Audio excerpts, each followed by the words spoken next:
26 में 1 तारीख को है 26/5/26 याद रहेगा। तो 26 मार्च को 2026 में फिर रहेगा और रामनवमी इस बार और उत्साह के साथ मनाना है ना। बहुत उत्साह के साथ। तो राम का आशीर्वाद मिलता है तो हम लोग हर दिन रामनवमी की आयोजन बढ़ता रहा है। इस बार भी इसको और बेहतर करना है। तो मेरा आग्रह है जो रामनवमी कमेटी के लोग हैं थोड़ी तैयारी शुरू कर दीजिए। ये बैठक केवल आपको इसलिए बुलाया गया कि आपके ध्यान में रामनवमी के पहले ध्यान दिला दे के आ गया है। रामनवमी 2 बार 3 बार जगाना पड़ता है हम लोगों को। क्या पहला बार जगाते हम लोग उस क्रम में है या आ गया, दूसरा बोलते हैं एकदम अब शुरू करिए और तीसरा बोलते हैं कि अब करिए नहीं तो लेट हो जाएगा। यानी अब ये दिसंबर महीने की ये बैठक है। हम लोग का आग्रह है सभी रामनवमी कमेटी से, क्योंकि अब इसके बाद आपकी तैयारियां शुरू होंगी। जनवरी महीने में हम लोग फिर अगली बैठक करेंगे। उसके पूर्व एक अपेक्षा आप लोग से है कि सभी रामनवमी कमेटी अपना अपना बैठक छोटे स्वरूप में शुरुआत करें। क्योंकि कई बार क्या होता है होली और जो रामनवमी के बीच का समय है बहुत तेजी से बीतता है।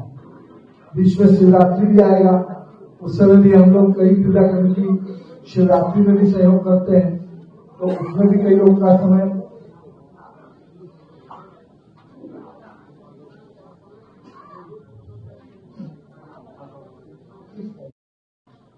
तो हिंदी तिथि के अनुसार जो हम लोग 22 तारीख को हर साल मना रहे थे 2 साल से, पिछले बार कई लोगों ने कहा कि वो तिथि थोड़ा अलग स्थान रखता है और हम लोग को अयोध्या में भव्य राम मंदिर बना, तो उससे हम लोग 2 साल से एक बड़ा कार्यक्रम एक बार हम लोगों ने श्री राम चौक नर्मदा चौराहे पे किया और दूसरे साल हम लोग इसी स्थान पर अखंड वाला कार्यक्रम किए थे 24 घंटे का। तो इस बार ये कार्यक्रम 30 और 31 को होगा। 30 को शुरू होके 31 तक चलेगा। जो जिस दिन हिंदी तिथि के अनुसार अयोध्या में श्री राम जी का फिर से उनको वहां पर स्थापित किया गया भव्य राम मंदिर की आकृति। तो 30 तारीख का तिथि इस बार का है। तो 30 तारीख को हम लोग जहाँ एक और वो अखंड भी चलता रहेगा, उसी समय हम लोग अपनी एक बैठक भी उसी तिथि को वो माननीय जगजीवन सिंह जी और पुनीत जी में रचना बना लेंगे, ताकि उस समय तक एक छोटी बैठक सभी पूजा कमेटियों की हो जाए। कितनी पूजा 40 पूजा कमेटी के लोग अभी उपस्थित हैं, यानी 10-12 लोग अभी नहीं आए।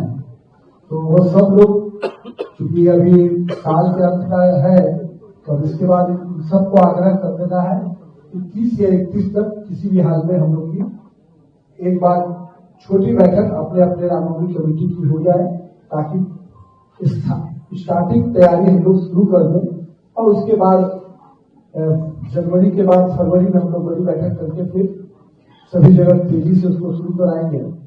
मेरा मानना है कि इस बार पटना की रामनवमी में थोड़ा और विशेष आकर्षण कैसे पैदा हो, इसकी चिंता भी सभी रामनवमी कमेटी के लोग करें। मैं पुनः उस बात को दोहराता हूँ कि झांकी ही रामनवमी की असली साख होनी चाहिए। हम ढोल नगाड़े बजाते हैं, स्वागत है, लेकिन ढोल नगाड़े के साथ साथ हमारी झांकी कैसे अद्भुत हो, ये हम लोग का पहले दिन से ध्यान है।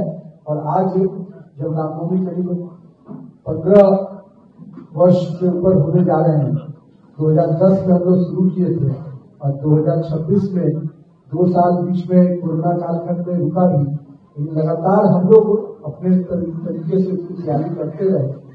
तो 2026 की रामनवमी भी थोड़ा झांकियों की दृष्टि से विशेष हो। दूसरा, हम लोग अंतिम समय की भी तैयारी को नहीं रखें। मैं इसलिए कह रहा हूँ कि जनवरी महीने में जब हम लोग अखंड पाठ के लिए यहाँ बैठेंगे, तब तक एक बार छोटे स्तर पर अरविंद वर्मा जी यहाँ पर हैं, मेरी बात को बहुत ध्यान से सुन रहे हैं, तो मैं आग्रह करूंगा कि सबसे पीछे बैठक आप ही शुरू करते हैं। तो इसलिए बैठक दीघा भी है, दीघा भी सबसे पीछे शुरू करते हैं, सबसे आगे आज बैठे हैं।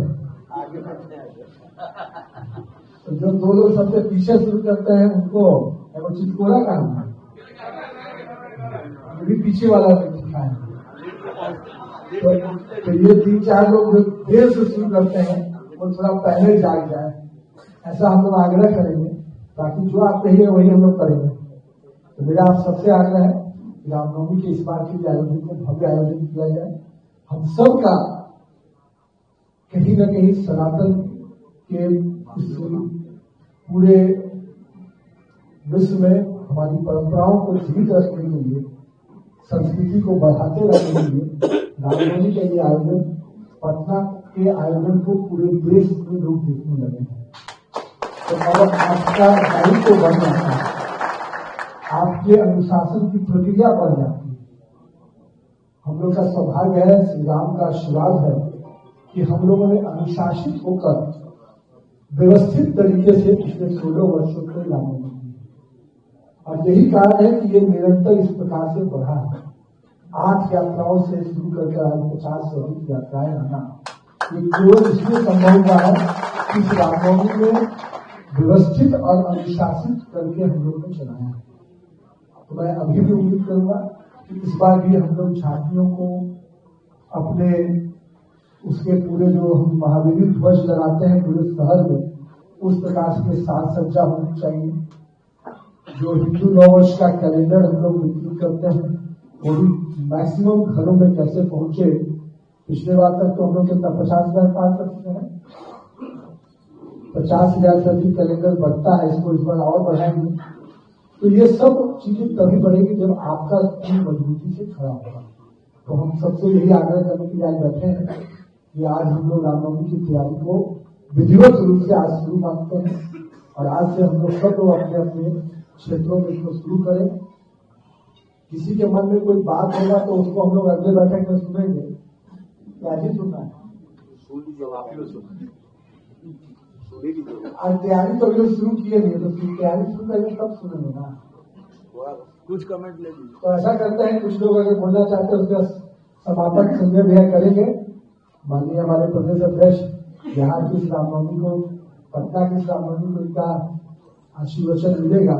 तो मैं आपसे आग्रह करूंगा कि जो एक एक करके माइक निकालनी है, तो जो एक बार कोई बात आ जाए तो उसको रिपीट करने की आवश्यकता नहीं है। और ये ध्यान में रखते हुए कि हम रामनवमी को और बेहतर कैसे करें, उस संदर्भ में सुझाव देना। कोई भी सुझाव अनुशासन की प्रक्रिया से आनी चाहिए, वो चीजें हमेशा दिखनी चाहिए कि रामनवमी क्यों बढ़े। ये केवल आपके अनुशासन और व्यवस्था से बढ़ी है। थोड़ा सा भी इसमें कोई और सोच हम लोग रखते तो शायद ये ऊपर से नहीं आएगा। इसलिए आपके सुझाव भी उसी के अंतर्गत होना चाहिए। मैं आग्रह करूंगा जो एक एक करके कोई सुझाव देना चाहे तो पूजा कमेटी का पहले नाम बताएं, उसके बाद आपका सुझाव है, और हम लोग उसके बाद माननीय संजय सर